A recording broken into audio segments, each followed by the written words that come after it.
না খাওয়াই দাও ভাইকে খাওয়া দাও।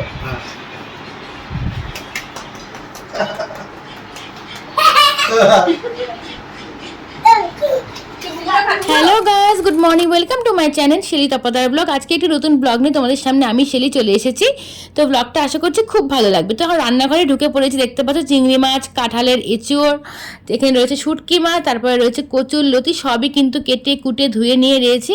এটা হচ্ছে ফুলকপির ডাঁটা, সবই আজকে রান্না করবো, তোমাদের সঙ্গে অবশ্যই শেয়ার করবো। তো পেঁয়াজ, রসুন আর লঙ্কাটা ভালো করে ভেজে নিয়েছি। আগে তো শুটকি মাছটা ভেজেই রেখেছি, এখন হচ্ছে লতিগুলো দিয়ে দেবো। লতিটা তো আগেই ভাজ দেওয়া হয়েছিল।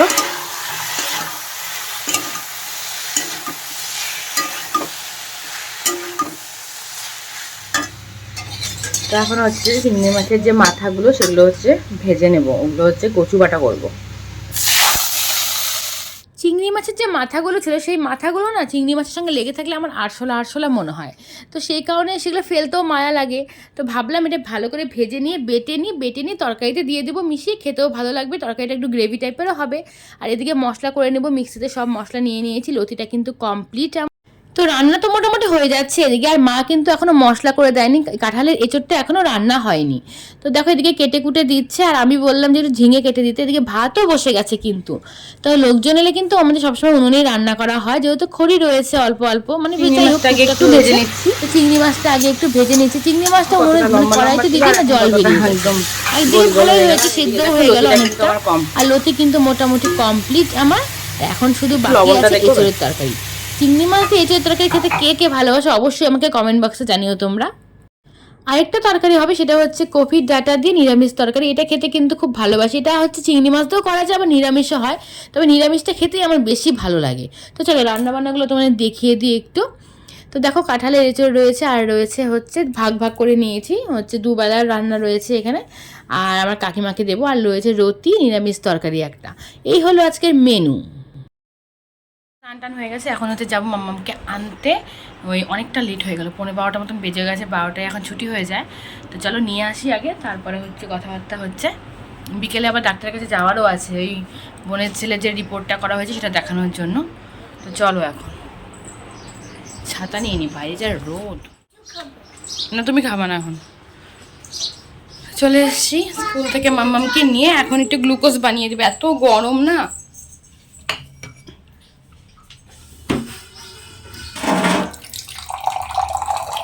বিভৎস রোদ উঠেছে, বিভৎস রোদ, বাপরে বাপ। কেন মা? ফ্রিজ খুলবা না, ফ্রিজ আমি জানা দিয়ে দেবো এখনই, সরো। ফ্রিজ খুলতে হয় না বাচ্চাদের, তোমরা ছোট না এখনো, তোমাদের গ্লুকোজ। বরফ নেই ফ্রিজে, নেই মাম।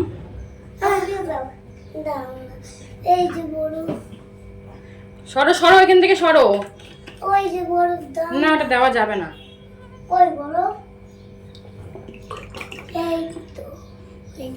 বরফ গলেনি, সরো। পরে দেবো মা, ঠান্ডা দিয়েছি। আসো আসো আসো, গ্লুকোজ দিব, আসো। দেখো মাম্মাম নিজে হাতে গ্লুকোজ বানিয়ে খাচ্ছে। ওরে বাবা রে, কিচ্ছু হবে না, আমি মুছে দেবো, দাঁড়া।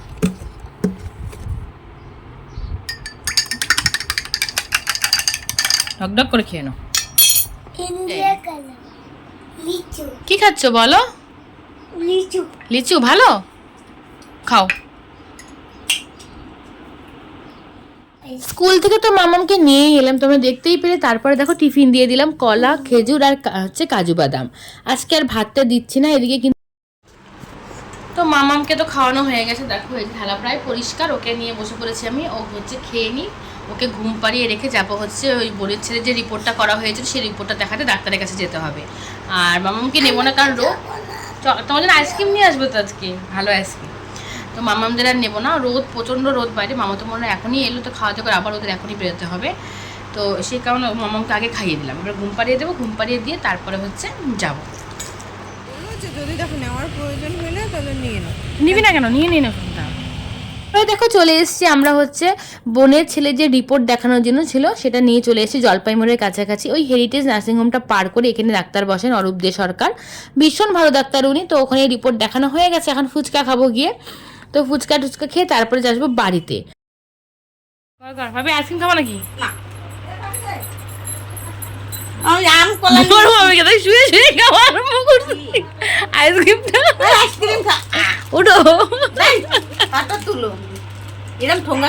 তো টিপ কই কপালের কেমন লাগতেছে? কপালে সিঁদুরটাও দেখাচ্ছে না।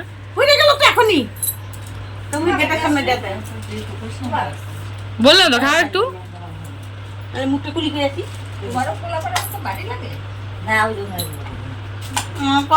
দিব বাটি নিয়ে আসছে আগে ওনারা দিব বলে বাটি তাই তুমি কামড়ায় নাও কামড়ায় খাও। আমি মুখ ধুয়েছি।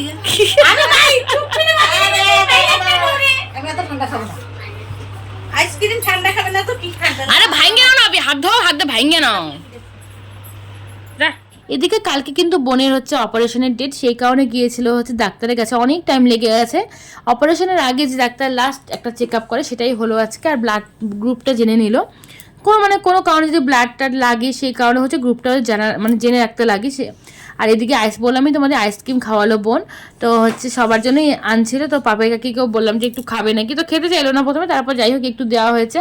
তো সবাই মিলে বেশ গল্প করছিলাম। বাচ্চাগুলো তো আইসক্রিম পেলে আর কিচ্ছু লাগে না ওদের, প্রতিটা বাচ্চাই জানো তো। আমরাও কিন্তু ছোটোবেলায় এরকম ছিলাম যে আইসক্রিম, তখন তো আইসক্রিম সত্যি কথা অত খেতাম না, তখন ছিল হচ্ছে বরফ বা পেপসিটা খেতে আমার খুবই ভালো লাগে, এখনও আমি ভালোবাসি, কিন্তু পাই না এখন। আগে যখন মামা বাড়ি থেকে হলদিবাড়ি আসতাম বাড়িতে, তখন কিন্তু ট্রেনে পেপসি আলা থাকতো, পেপসি বিক্রি করতো, পেপসি খেতাম আমরা তখন। মা তো দিতেই চাইতো না, 2 টাকা 1 টাকা করে পেপসিগুলো নিত, ভীষণ ভালো লাগতো খেতে। আর মা বারবার বলতো ট্রেনের জল দিয়ে এগুলো খাস না। তো যাই হোক তখন সেটাই কিন্তু ভীষণ ভালো লাগতো, এখনও ভালো লাগে পেপসি খেতে আমার, শুধু পাই না বলেই খাই না। যাই হোক, তো দেখো মাম্মা মিলকে খেলছিল, আঁকাচ্ছিল। আর মামাম তো দিন দিন দেখো এতটা রোগা হয়েছে, খাওয়া দাওয়া এত কি বলবো, এত সমস্যা করে, খেতেই চায় না, কোনো কিছু খেতে চায় না, সব কিছু জোর করে খাওয়াতে হয়। তো এখন হচ্ছে কাজও আছে, রান্না আছে, আমার একটু রান্না করতে হবে, কি করবো ওটাই বুঝে পাচ্ছি না। তো চলো আগে ঘরে যাই, ড্রেস চেঞ্জ করি। তো মামামকে তো রেখে গিয়েছিলাম, ও একটু বলে ঘুমোয়নি, একটুখানি শুয়ে উঠে পড়েছে, উঠেই বলছে বিবি বাড়ি যাবো, মা নেই, কান্নাকাটি করছিল। তার সময় আইসক্রিম নিয়ে এসছে, ওদের দিলাম। তো মিমি আবার এদিকে আমাদের সবাইকে আইসক্রিম খাওয়ালো, বসে বসে ওটাই খেলাম, দেখলে তোমরা। এখন ড্রেস চেঞ্জ করবো, নাইটি পরবো, ব্যাস শান্তি, নাইটির থেকে বড় শান্তি কিচ্ছু নেই পৃথিবীতে। তো এখন সেটাই পরবো। এখনও মামের পাপা আসেনি, 5:15 মতন বাজে। আবার চোখগুলো না জ্বলছে কেমন গরমে। তো চলো আগে ড্রেস চেঞ্জ করে নি, আর মশারি টশারিগুলো সব খুলে ফেলতে হবে। তারপরে দেখো সন্ধেও হয়ে এসছে, তো অন্ধকার হয়ে এসে ঠিক ওই মুহূর্তে কিন্তু মানিকদাও এলো। সন্ধিতে যাওয়ার কথা ছিল, সন্ধিতে কিন্তু অফিস থেকে আসতে একটু লেট হয়েছে, একটু আগে এলো। আর ছেলে তো বাবাকে পেয়ে কি ভীষণ খুশি, বলবো বাপরে বাপ, ছেলেরা মা ভক্ত হয় জানি, তবে ও কিন্তু ভীষণই বাবা ভক্ত। তো অনেক দিন পর মানিকদা আমাদের বাড়িতে এলো, দেখো সন্ধ্যে ঠাকুর ঘরে লাইট জ্বলছে, আর মিমি বানাচ্ছে এদিকে চা। তো সেই এসেছিলো আমরা আবার কাজের দিন এসে, তারপরে কিন্তু আর আসা হয়নি, আসলে হয় না সবারই চাকরি বাকরি সংসার ব্যবসা বাণিজ্য ছেড়ে কিন্তু কোথাও এখন যাওয়া হয় না। আলিপুর থাকতে কিন্তু আমরা খুব একসাথে গেট টুগেদার একটা পার্টি হতো আমাদের, এখন আর সেটা হয় না। যাই হোক দেখো এখন তো অনেকক্ষণ আগে খেয়ে এসেছে সবারই, মানিকদা তো খিদে পেয়ে গেছে, সাথে কিন্তু আমাদেরও খিদে পেয়ে গেছে। আর ফুচকাটা খেয়েছিলাম, এত বাজে ছিল, 10 টাকার দুজনে মিলে খেয়েছি, ভাবতে পারছো, দুটো করে খেয়েছি। তো যাই হোক এখন ডিম টোস্ট করবো, পেঁয়াজ লঙ্কা কুচি করে ডিম টোস্ট করে নিয়ে বসে পড়েছি। মামামকে বেশিরভাগই আমি চিনি দিয়ে করে দিই, ওটাই ভালোবাসে, পেঁয়াজটা খেতে চাইছিল না, তাই মানিকদা কিন্তু এটাই ভালো লেগেছে, মানিকদা খেয়েছে। তারপরে দেখো আবার খাওয়ার উপর খাওয়া, মানিকদা অর্ডার করেছে KFC থেকে একটা বড় কিন্তু একটা বাকেট, সেটাই আমরা এখন সবাই মিলে খাচ্ছি। অর্ডার করা হয়েছিল বলে না, জোম্যাটোতে অর্ডার করা হয়েছে, সেই কারণে না কি হয়েছে, ঠান্ডা হয়ে গেছে। আর KFC জিনিসগুলো একটু শক্ত কটকটে হলে খেতে ভালো লাগে, তো বেশিরভাগটাই না ইচ্ছে সত্ত্বেও খেয়েছি, এত টাকা জিনিস ফেলবো মায়া লাগে, সেই কারণে খেয়েছি, টেস্ট লাগেনি। তারপরে দেখো কে এসেছে আমাদের বাড়িতে, বাচ্চা, আমার ঘন্টা বাচ্চা, এটা মেসা তো। আসো আসো আসো মা, আসো আসো আসো। আই আমি শোনো মা, তুই কাকলে আসছিস, তুই মুখ দেখিস না বাবা। আচ্ছা আসো আসো মা, আসবে, আসো আসো আসো। ব্লগার ম্যান লাইভ দিয়ে না খাওয়াই দাও হ্যাঁ ভাইকে খাওয়া দাও।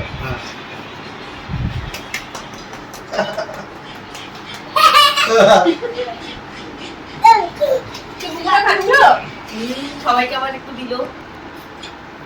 আস্তে আস্তে খাওয়া দাও ভাইকে। আমটা মিষ্টি আছে। খাও যে দাদা খাইয়ে দিচ্ছে, খাও খাও যে দাদা। কিছুক্ষণ তো একটু গল্প করলাম, তারপরে চা বানিয়ে দিয়েছে, কিচ্ছু খেলো না ওরা, একটু লাল চা খেলো।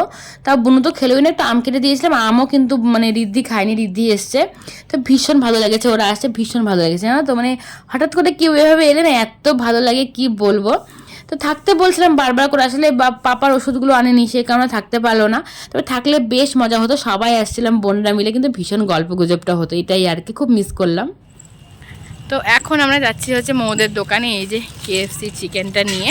তো বোনরা এসেছিলো বলে হচ্ছে দেরি হলো একটু, দেখলেই তো তোমরা, বেশি ভিডিও করতে পারিনি, তখন একটু গল্প গল্প করে চলে গেছে ওরা, যেহেতু আকাশটাও খারাপ খারাপ। আর পেছনে ওই যে ওরা আসছে, মানিকদার গদ আসছে, এখানে আমি আর বোন।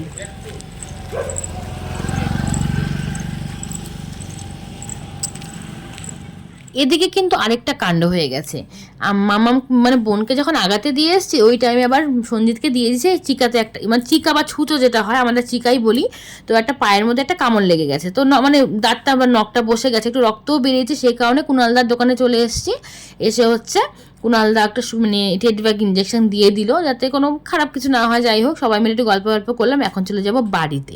তো চলো একেবারে বাড়িতে গিয়ে দেখা। খাওয়া দাওয়া হয়ে গেছে, একটু ডাল আর আলু সিদ্ধ করেছিলাম, সবাই ওটা দিয়েই খেলো। তরকারি ছিল, একটু কাঁঠালের তরকারিও ছিল।